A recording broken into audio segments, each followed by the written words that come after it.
Hey, welcome to episode 2 of our Bracketville podcast for 25-26. I'm Tim Kruger along with Dave Ullman. Dave, how are you? I'm doing well, Tim. Yourself?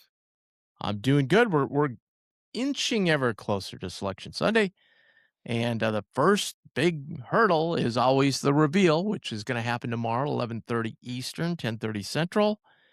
And Dave and I are going to take a look at our brackets. Our brackets are freshly new. Go to Bracketville right now. You can see both of our brackets and our seed lists. And what we're going to do is kind of look at the differences. I know Dave was busy last night with the mock selection committee. How did that go, Dave? That must have been an interesting exercise as always. Yeah, no, it was really good. Those conversations are always nice. I think it's as you and I both know over the years, you do so much of this um, on your own, looking at stuff over and over again. And every once in a while, I know we'll call each other. It's great to have a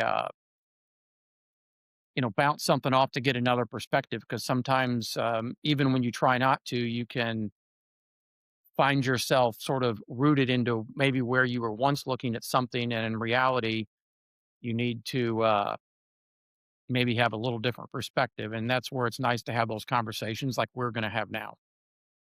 Right, exactly. Okay, so what we've done here is we pulled up a spreadsheet and we've got my list on the left, Dave's in the center there. And over on the left-hand side, that's going to be our final, uh, the way we're going to finally have it, I should say.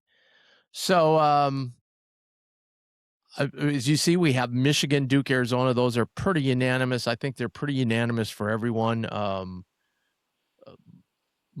say most reveals I've done when I've gotten ready for them, there's usually 14 that are fairly easy and maybe one or two you decide on. This year's a little different, though. We've got several that we have to fetter out, and I've seen it all over the board from all kinds of people, so it's not unusual that we would have a little bit of a disagreement, but we have Michigan, Duke, Arizona, and then we're on to the next three. That would be the last number 1 seed and the first 2 number 2 seeds. So those 3 teams are Houston, UConn, and Iowa State. I have Houston as my last number 1. Dave has Iowa State. Then I have UConn as my number 1-2 seed. Dave has Houston as the number 1-2 seed.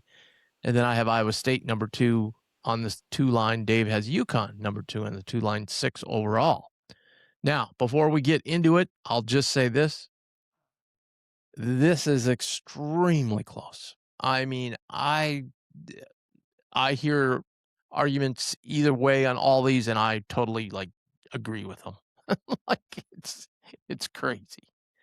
So, Dave, why don't you kick us off and give us a reason or 2 or 3 why you have Iowa State as the last number 1 over Houston, UConn. Obviously, the one that most people would say if they were doing this, and like me, I'm not defending my position to put Iowa State on, but if I was, I would say, well, they just beat Houston and Kansas at home.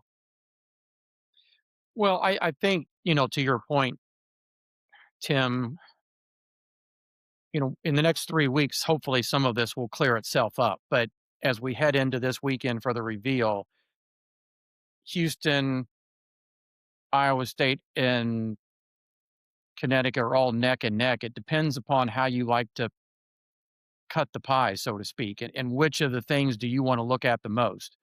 In a quick synopsis here, Connecticut had by far and away the best non conference of the three.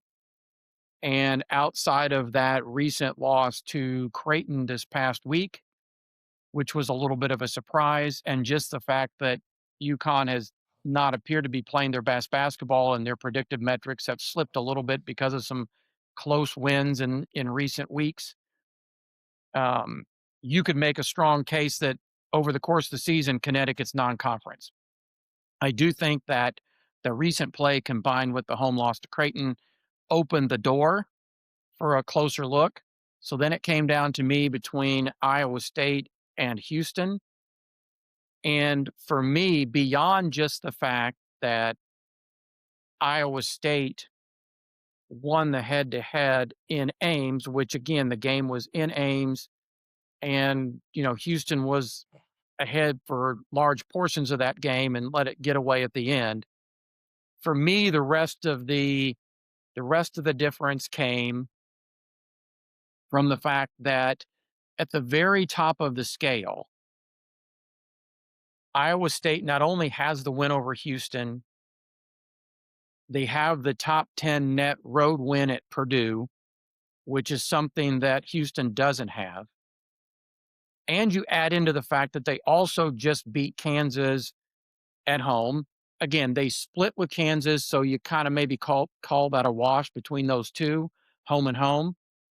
You add in the win over St. John's, which is, improved as the season has gone on. And I think at the very top,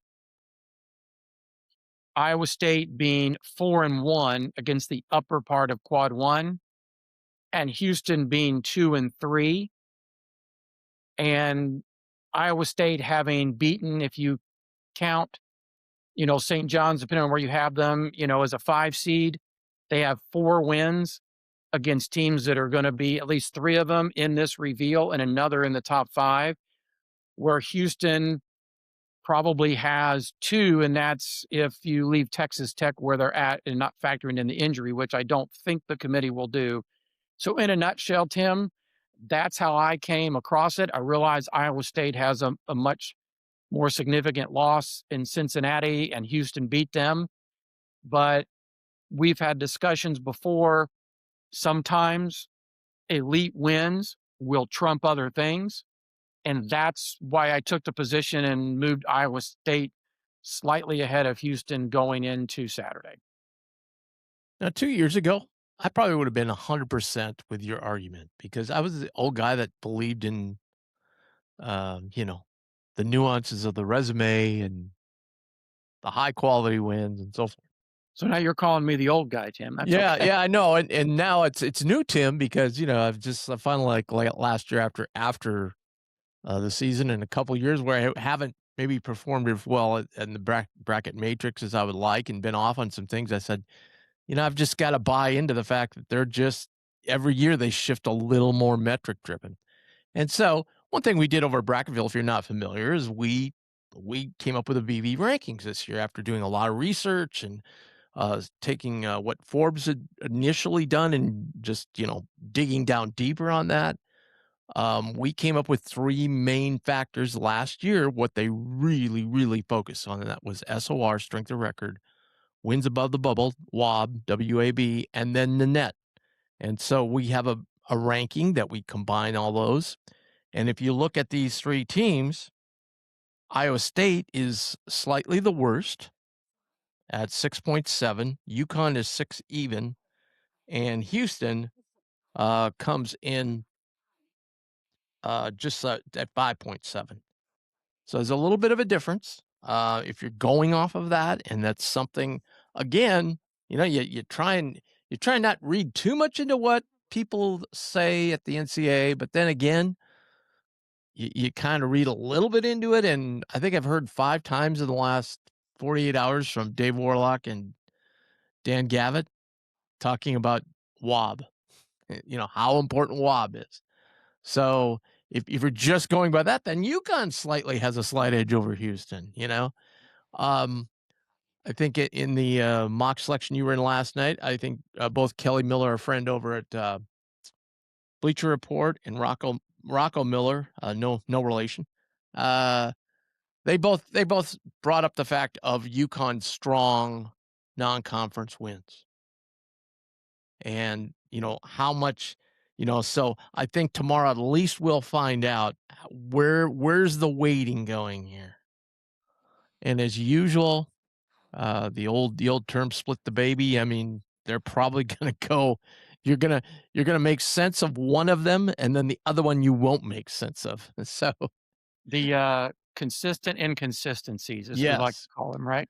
Now it would be easy if we had this just very simply, both had UConn in the middle, but we don't. So let's see if we can just drill down and at least come to a consensus. So we're just talking about Houston, Iowa State, again, it's so close, and I get that they won, and you would think, they both played in the, Players Air Festival in Vegas, so you would have hoped they were on opposite sides of the bracket, though, because they were in the same conference. You would have hoped they would have had some more common opponents we could have looked at, which they did not. UConn and, Iowa State, though, do have. Iowa State won a very close and very high level game against St. John's in Vegas. Very close. And UConn was, I don't want to say that was the start of their downturn because it probably happened a couple of games earlier where they haven't looked very good, but that was just a continuation of their kind of sketchy play per se. Yeah. I think they played there oddly enough. They just got upset by Creighton, but oddly enough, and I don't understand why everybody's really bagging St. John's on that loss to Creighton, losing to one of the best teams in the country. That shouldn't really knock you down that far, I don't think. I'm joking. But oddly enough, a couple weeks before that, a couple weeks earlier, they probably played their best game of the season at Creighton, where they won by 27.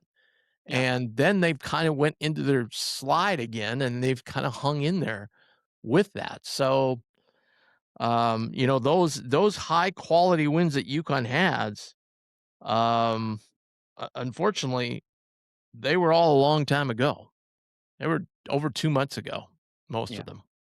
And, Some even this is 3 where it months. gets difficult, Tim, because, in theory and in conversation, committee members will talk about they look at the season as a whole, Right. and games in November count the same as in February and March. And the actual counting of the games does. I also wonder, though, sometimes, they're all human like the rest of us, and it can be easy to be swayed by recency performance, one way or the other. Yes. And so that's where this gets a little more difficult and why this decision is difficult. And I think the real benefit tomorrow, to your point, is hopefully, I'll use that word, we'll gain a little bit of insight into, like, these three teams are a perfect example about how are you going to parse the apple, right? And so how they break that down is going to give us a little bit of an indication potentially. I mean, I don't think anybody's arguing um, that these are all three really good teams, and it would not surprise me at all to realize that if I'm projecting out 3 weeks, that Houston ends up in that spot. But we're looking at it as we are today, just like they're going to be doing for this Yeah. reveal.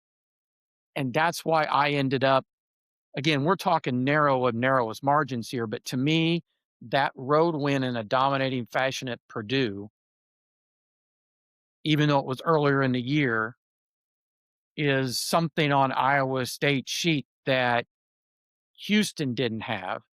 And so that ultimately was the tiebreaker for me between those two. Yeah.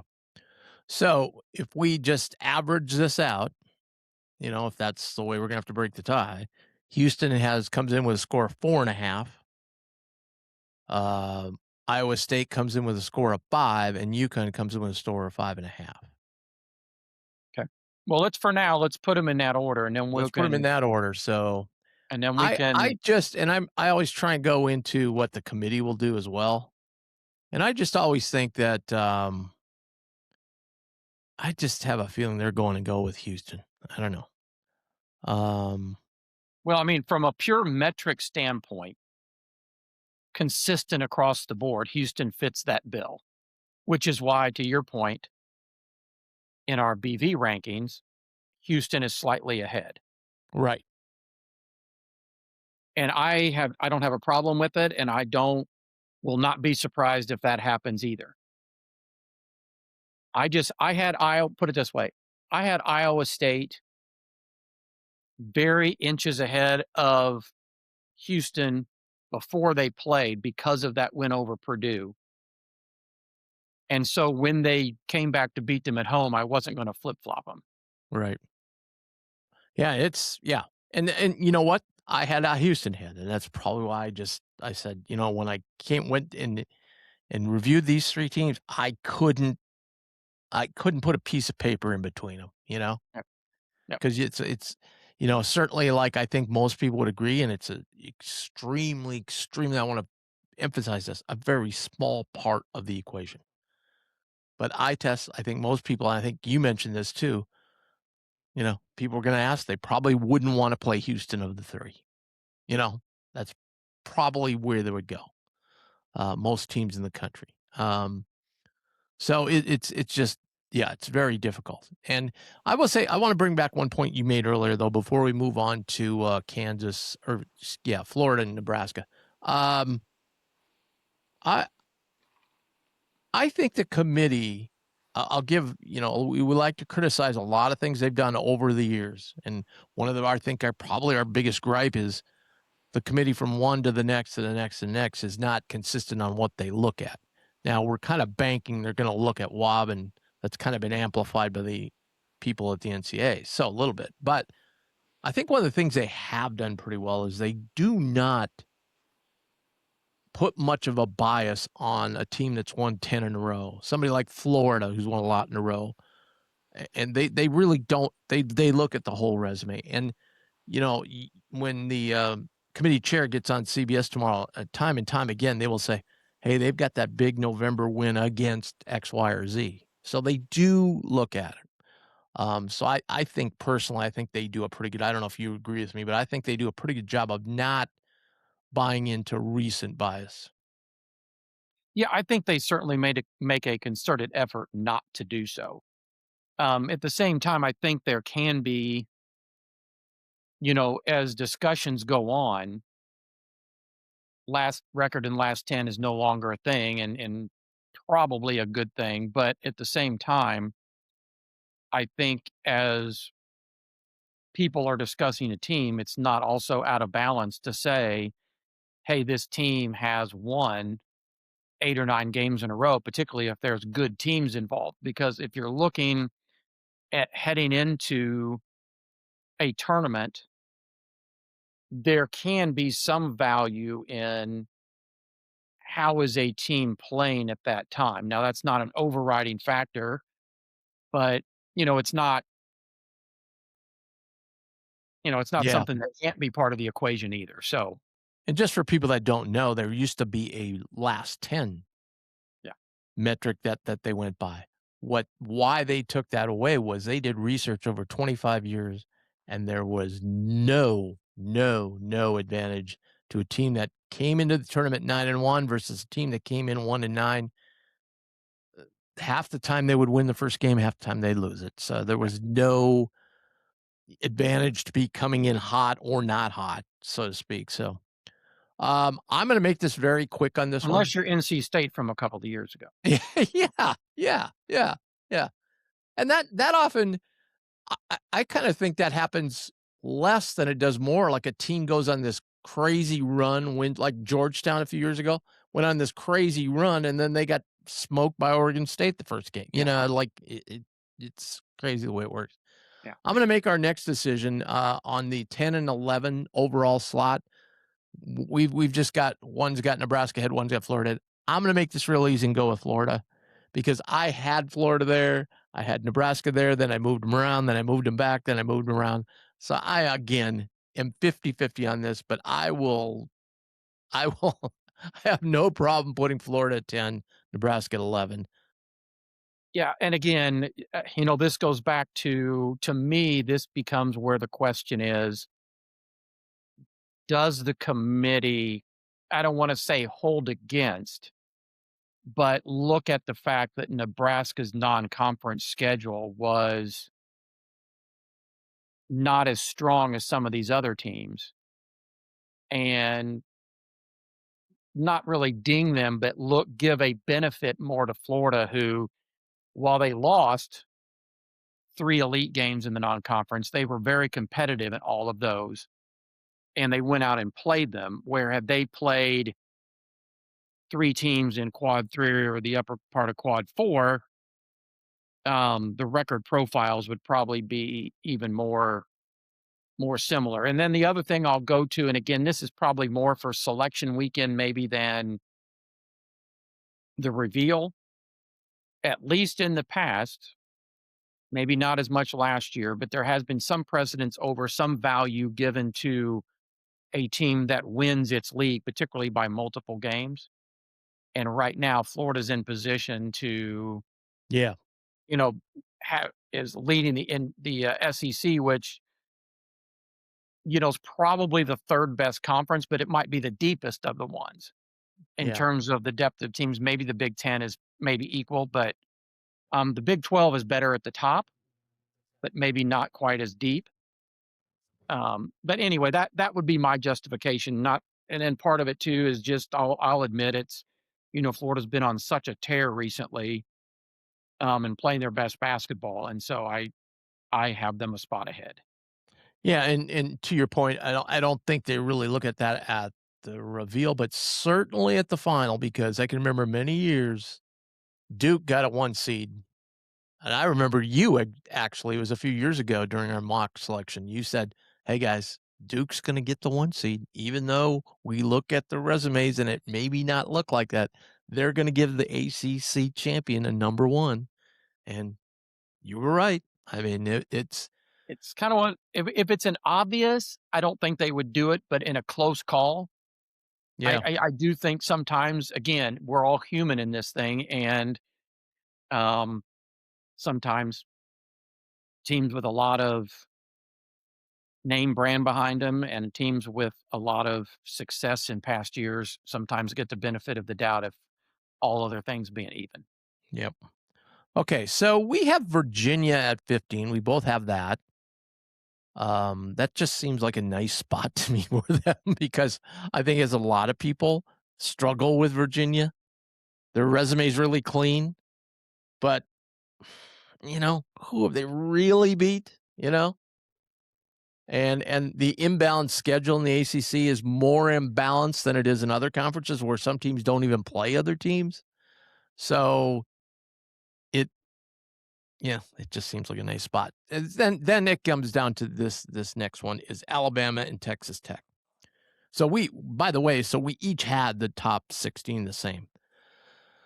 Here comes the big, and we'll just start with Texas Tech, get the elephant in the room. Obviously Toppin is out for the season. They played a game with him. Correct me if I'm wrong. When he went out, weren't they down about the same amount that they ended up losing the game?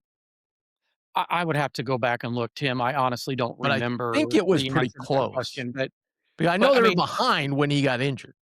but I mean Texas Tech has 3 of the best wins of anyone this season, Absolutely. which is why after last weekend winning at Arizona, even realizing Arizona wasn't quite at full strength, it's still impressive to go in there and win. I had moved them up to number 12 as my final 3 seed. And to be honest with you, you could make a case that they could still be there. I mean, it's not like losing a game at Arizona State is, dropping to a quad 4 opponent or something like that.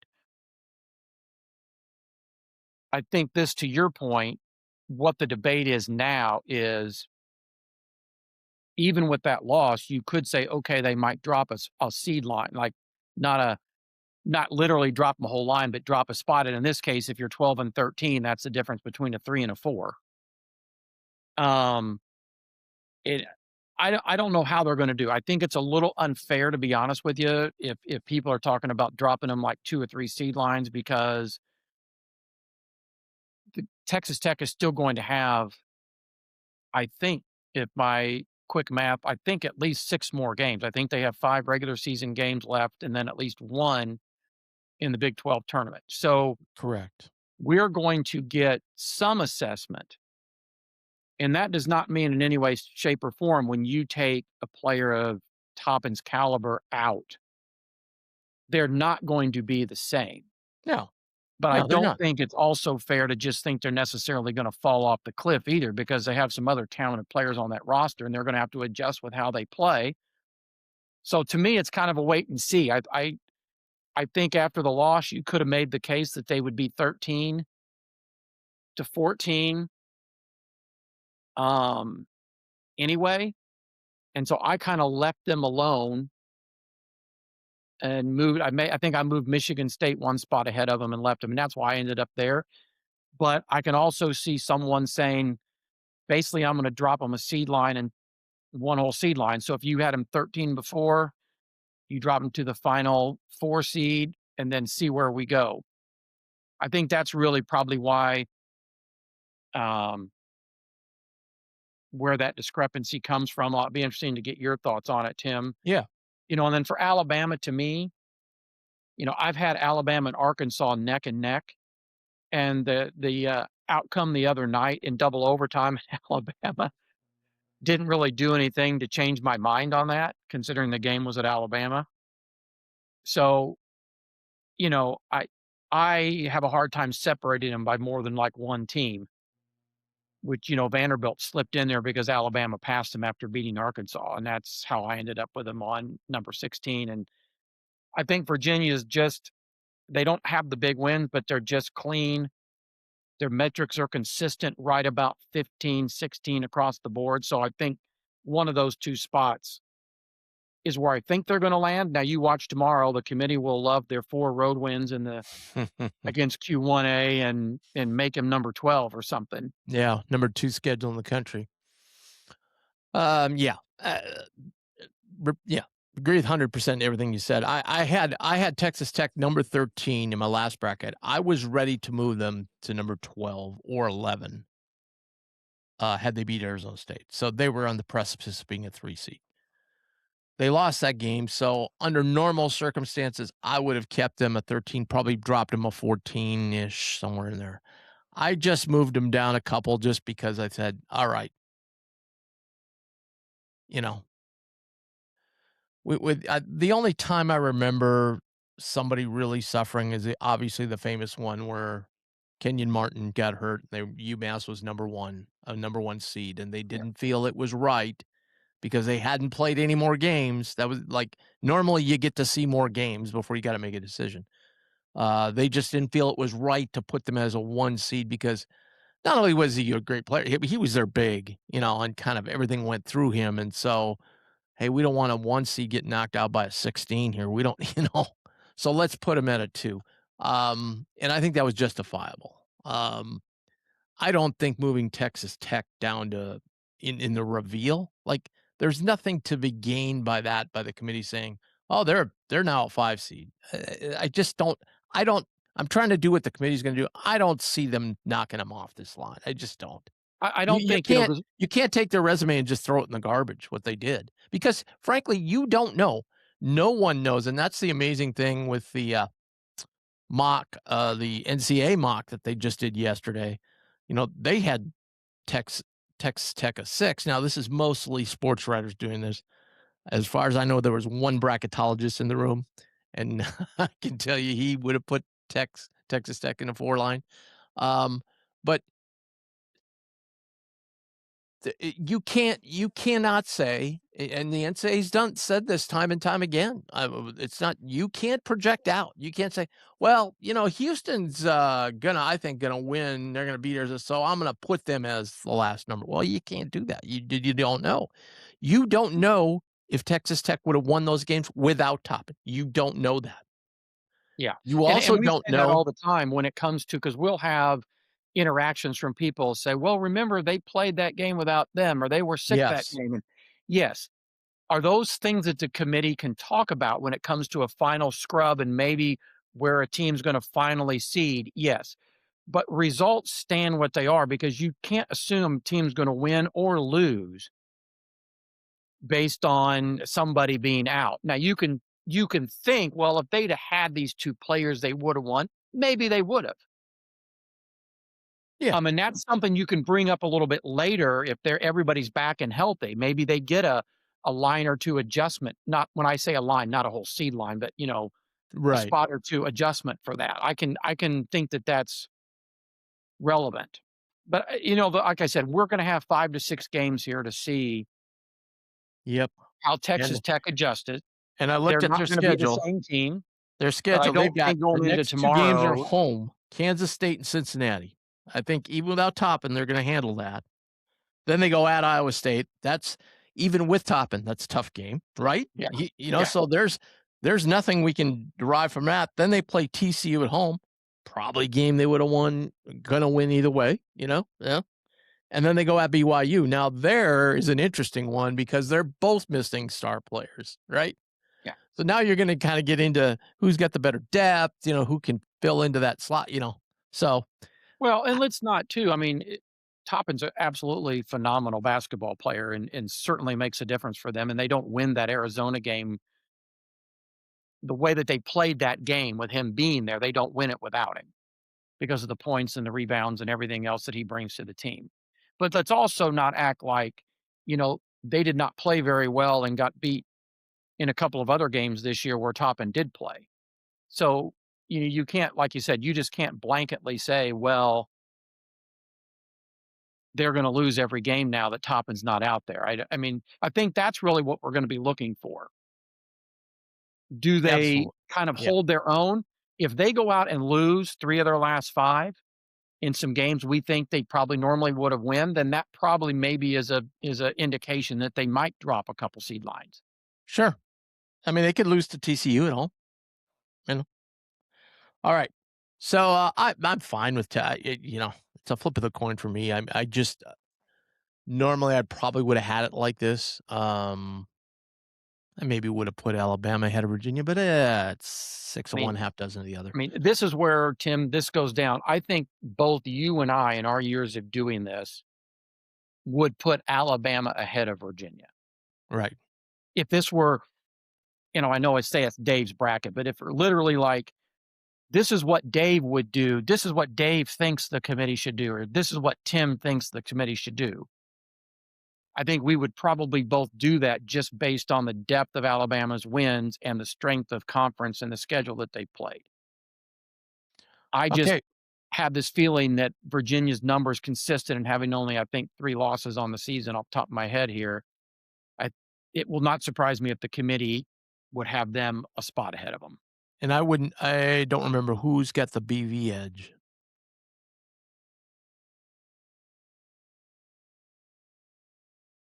I Yeah, would I I took a would look guess at it I would yesterday, guess but I Alabama.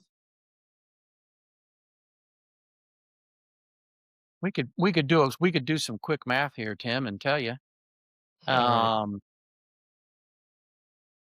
So because where Alabama really shines is the like you were talking earlier about the the WOB, where they're at Yeah. 11, their strength of record is 12, and their net coming into today is 20.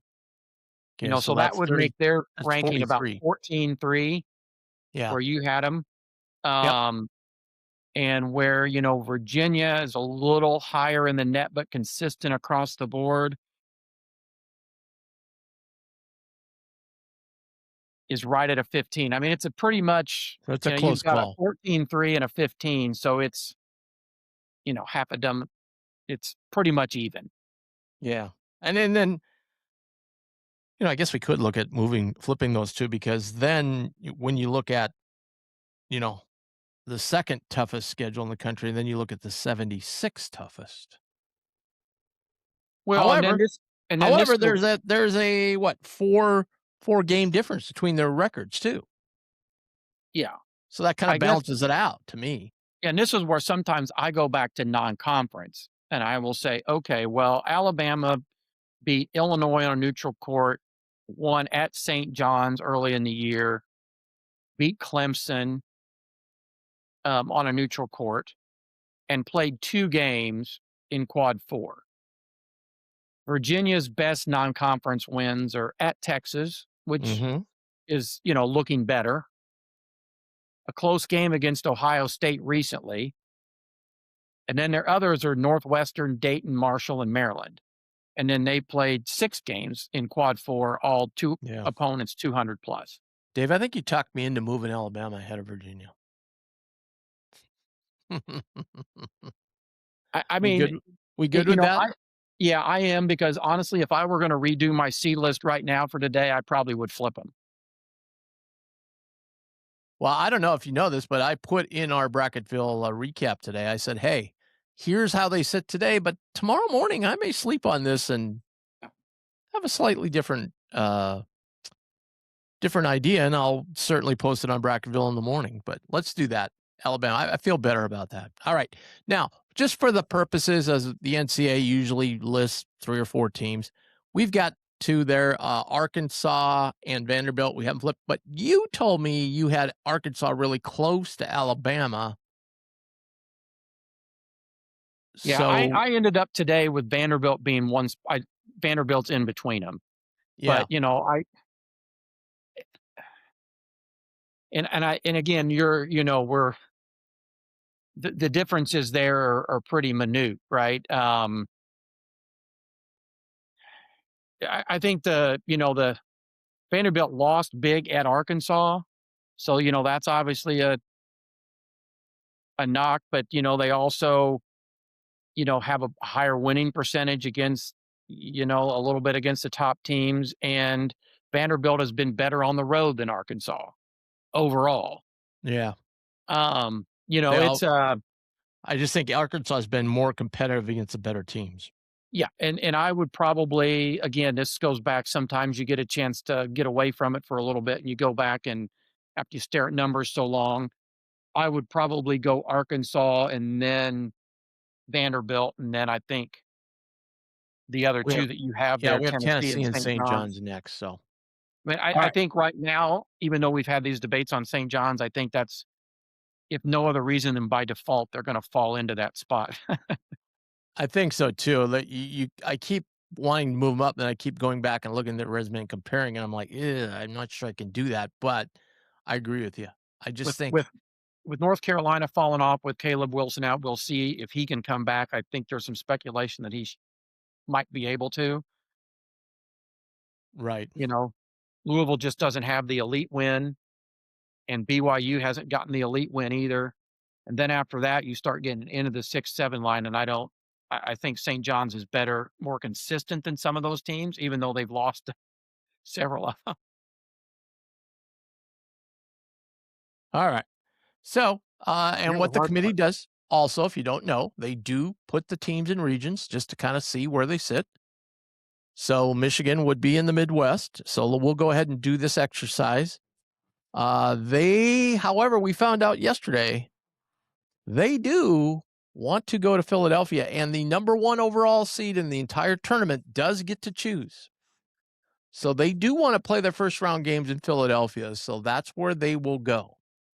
And the interesting part is, on my bracket today, I left them in Buffalo because I was trying to get confirmation on whether that was sort of speculation or whether it was accurate, but it appears that it's been reported that that's what they would choose. So if Michigan's still my number 1 overall on Tuesday, which is very likely unless Duke just blows them out of the water, this weekend, that I would be moving them to choose Philadelphia. All right. So then we'll have Duke. They will go over into the East, and they will go to Greenville, South Carolina. Arizona would be next in line. They'll be in the West, and they would go to San Diego. It's always nice to have a West team in there, isn't it, Dave? Fill those West Coast slots up.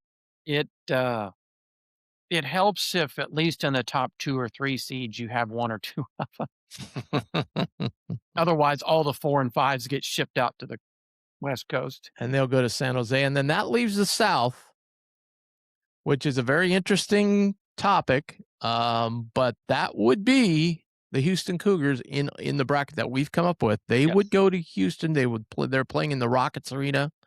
They would not, you know, um, they don't play any games there, so that they can do that. So it's very similar to Villanova and Philadelphia for years. I think the committee, if everything could work out right, would rather not have them there, but it is what it is, and they are a number 1 seed.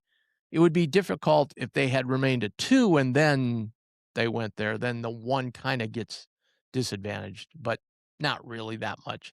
I think if you look over the whole course, this is something I remember way back in the day when, Syracuse held a regional, and Syracuse got put in that regional. But it's like, well, this is so unfair that on the first game out of the block they get beat. So it doesn't always work out. Yeah. Well, and we always tell people that too. I mean, when the bracket comes out, they don't they're looking for the bracketing principles for when they set it up, and if there's a reason that a team couldn't meet before a Sweet 16 or an Elite 8, they consider that, but they don't try to project and after that first round because they don't project who's gonna win. Right. Okay, now, hope maybe some people know this, maybe they don't. Iowa State cannot go to the Midwest because the number 5 cannot be paired up with the number 1 overall.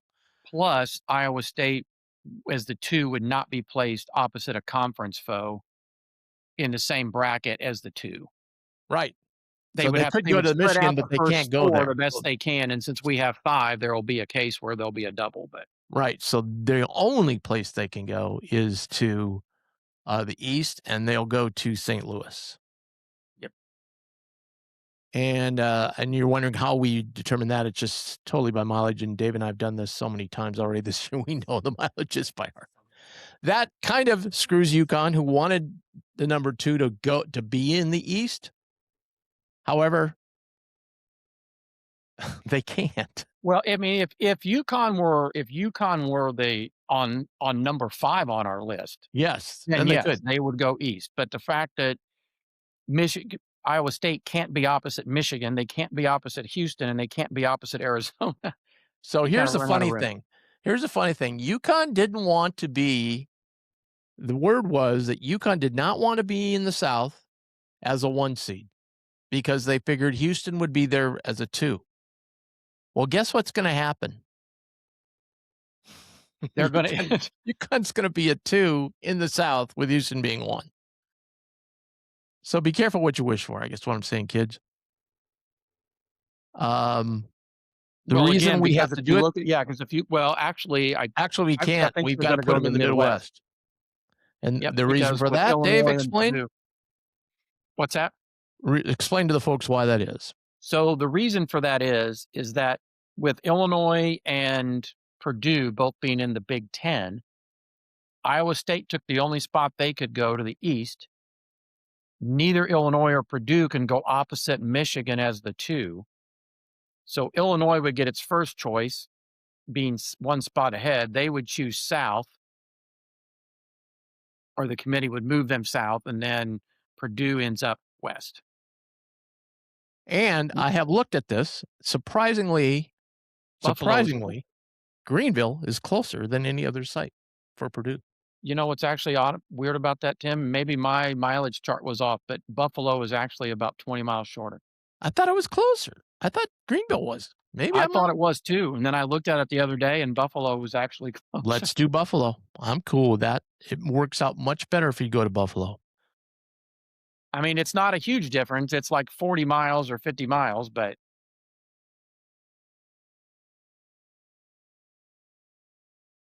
I because don't know I why was that's gonna put Purdue in Greenville, I said, "Just let me double check this to be sure," and then, whoa, wait a minute, Buffalo's closer.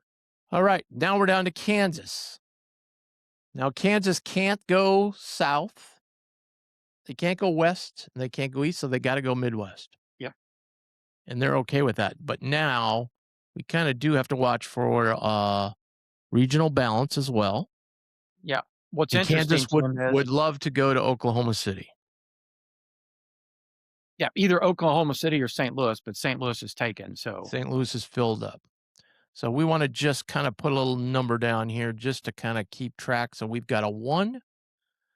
So we've got 1, 15, 6, and a 16, 9, so they're gonna have to get, like, the lowest. a lowest seed there. Yep. They're gonna have to Okay. probably gonna end up with Virginia there or And then next up is Florida. They can go anywhere. They would probably want to go to the south. Or no, actually, probably DC's closer. Is it? yeah, No, I would think probably Houston again, the is. thing of it is I ran into this because I basically had this exact same problem Well, this we got morning, except Nebraska and Gonzaga still in here, so we got to take care of that too. So we yeah, I have to think actually put Nebraska in the east. East, yep. So Florida does have to go to the south, and they would go to Tampa.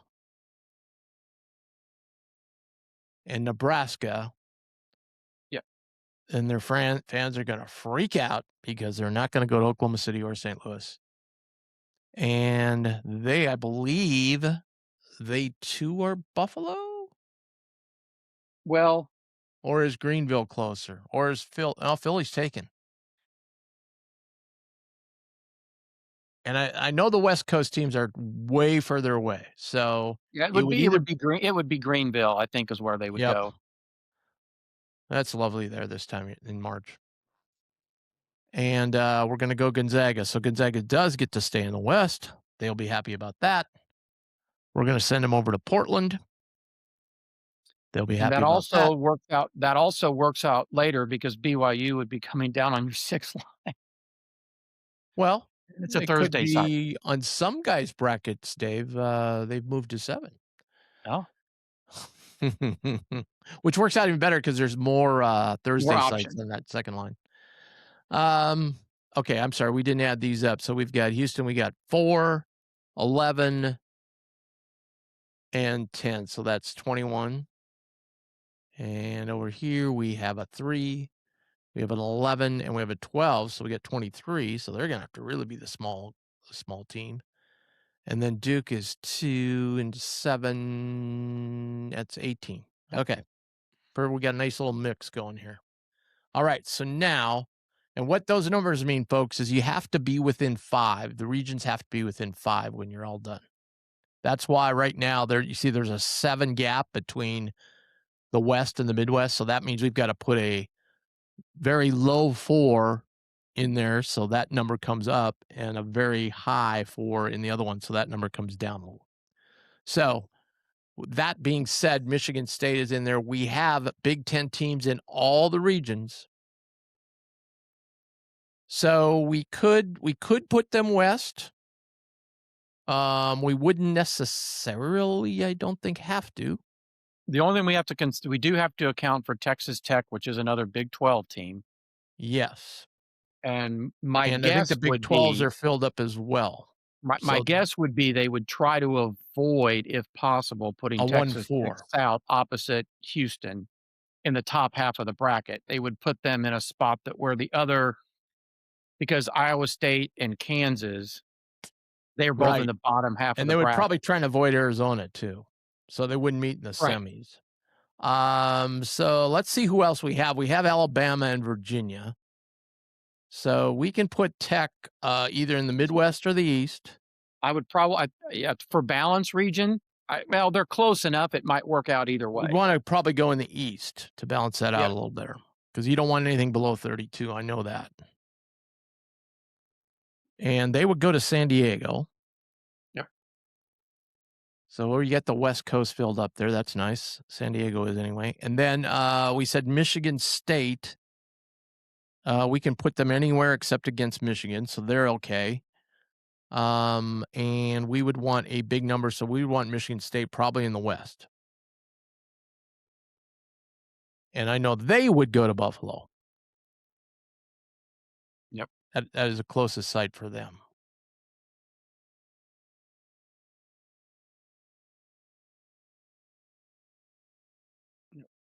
All So right. then that leaves you Virginia and Alabama. Right. And You would probably put because of Florida being there, you'd probably put Alabama in the Midwest, yeah, but and it does mess up the oh, it does put them in opposite sides of the bracket. So well, technically, it also doesn't go by the standard of keeping more than one team in a region. yeah, I think you have to put Alabama in the Midwest. Yep, Alabama would have to go there, and they are 15, so that's gonna be tough. What do we get Michigan? Yeah, see, that's gonna be a 6 gap.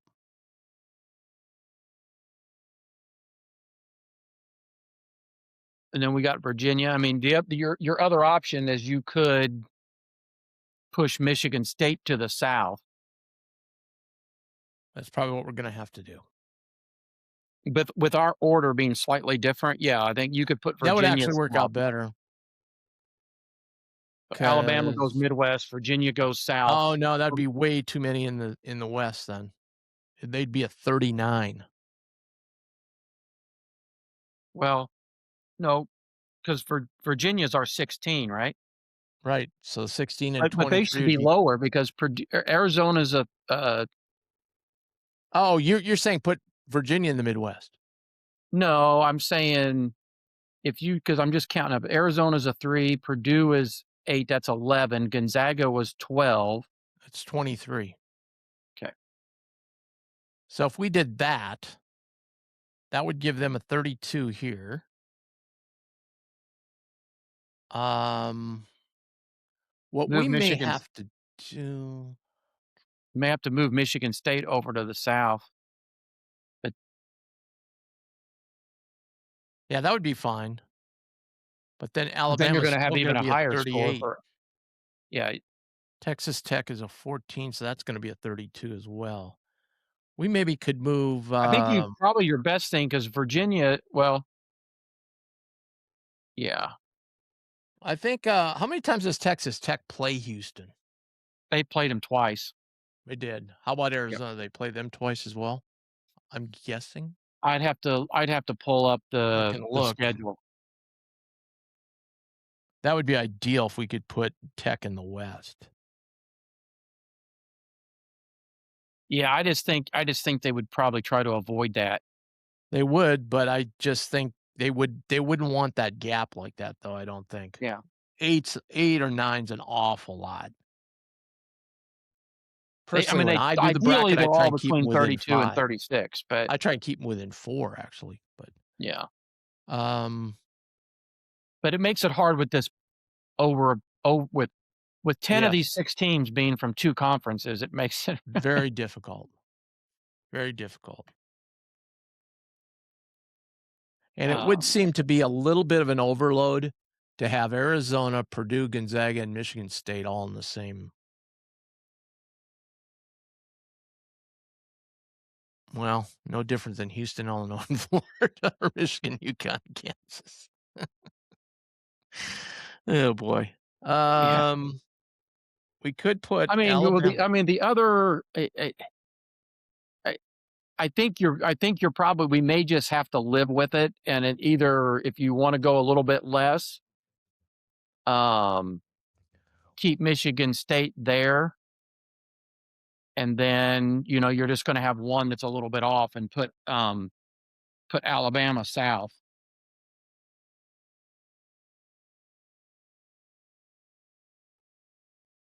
But Michigan, if you left Michigan State there, though, you're saying it would be the 36, right? Yeah. Yeah. Okay. Yeah, I mean, 36, which is perfectly acceptable. and we're saying Alabama here would be 36. Oh, that works out. What are The we only worried about? problem with Alabama is technically we're violating a rule, though, Oh, because they got Florida. because Yeah. they got Florida and we don't have more than 4 SEC teams. Yeah. Yeah. So, I mean, if to be a real Couldn't we stickler flip about flop? it, Could we flip flop? Oh, then they'd be down to 31. I see what you're but I saying. mean, you're still only 5 Well, apart. that would still work. Yeah. Put Alabama in the Midwest, Yep. right? And then Virginia there. Yep. There we go. Which is where we had them, and then we thought it was gonna be too low, but it's not ideal, but the problem is there's so many other bracket criteria first that we don't have much of an option.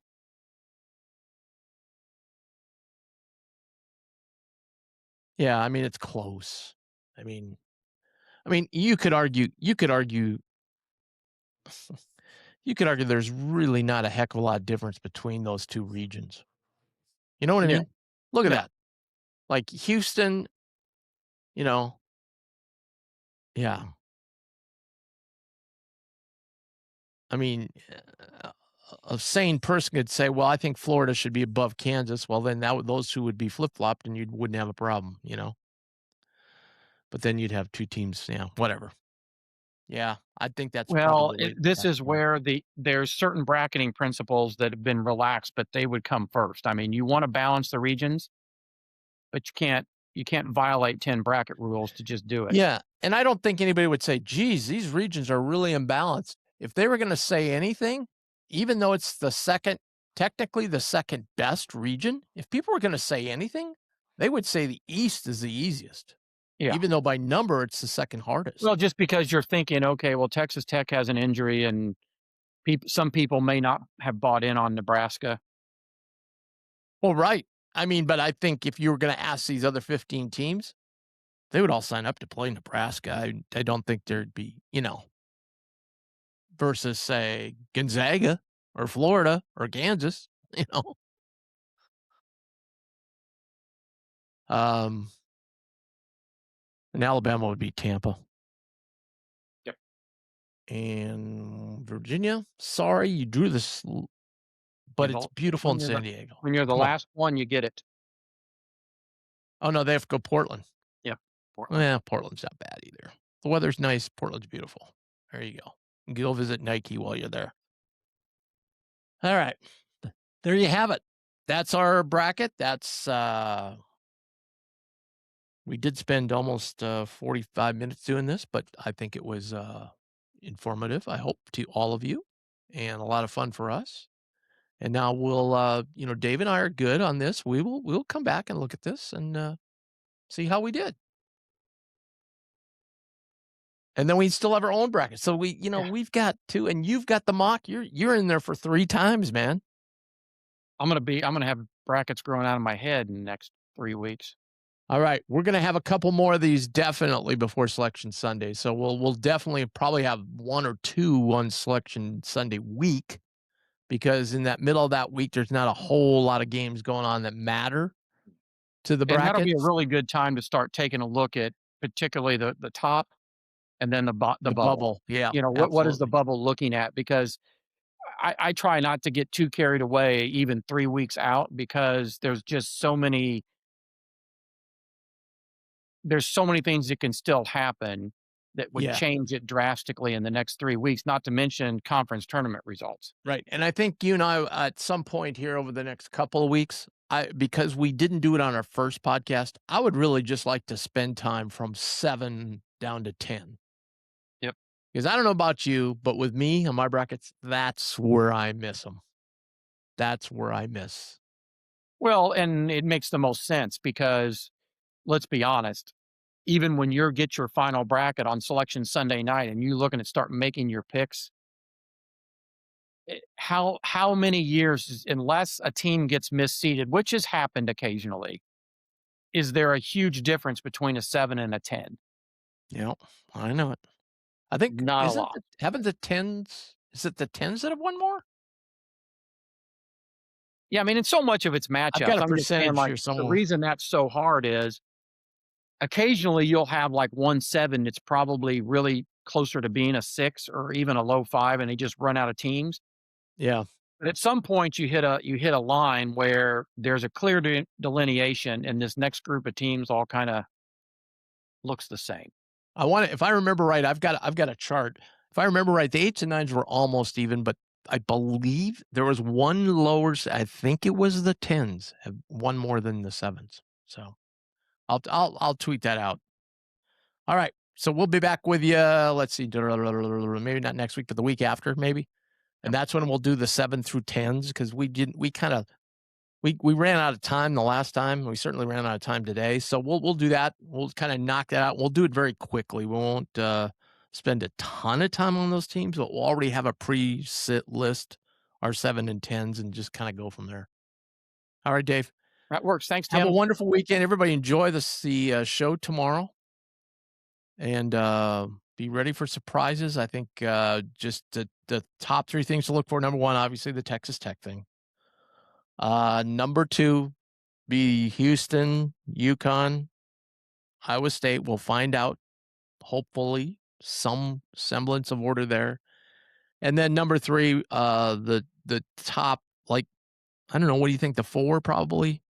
That's Yeah, probably the biggest. I think potentially the order of a couple of things along the end of the 2 and the end of the 3 line, and then right Yeah. at the last end of the 4. What order? I mean, it would I be shocked if Vanderbilt um, ended up in that group? That wouldn't shock me. I don't No, anticipate that no, happening, no. but I think it's more maybe again the order of a couple of those things than the teams themselves. Yeah. So those will kind of be the things to watch for tomorrow. And we will certainly discuss them on Twitter. Follow us on Twitter at Bracketville. Bracketville Bracket Guy, Dave, and then at TK Brackets. We will discuss them there. And over on Bracketville, Dave writes some great pieces. And look for the. We're gonna have a new. We'll post probably a new BB ranking tomorrow. How about? Yeah, I'll try to get those. I've got some things to do in the morning, but I'll try to get them. Try to I can do it. I can if the knock it stuff out. updates or not, we can get it and get it to me. But I got nothing to do but look at this 10 inches of snow we got last night. So so try to get that out at some point tomorrow and get it posted, and then I should have a coming out here shortly before this evening. I got a weekend preview. So there we go. All right. Thanks, people. Hope you thank enjoyed it. Put some comments in. Thank you.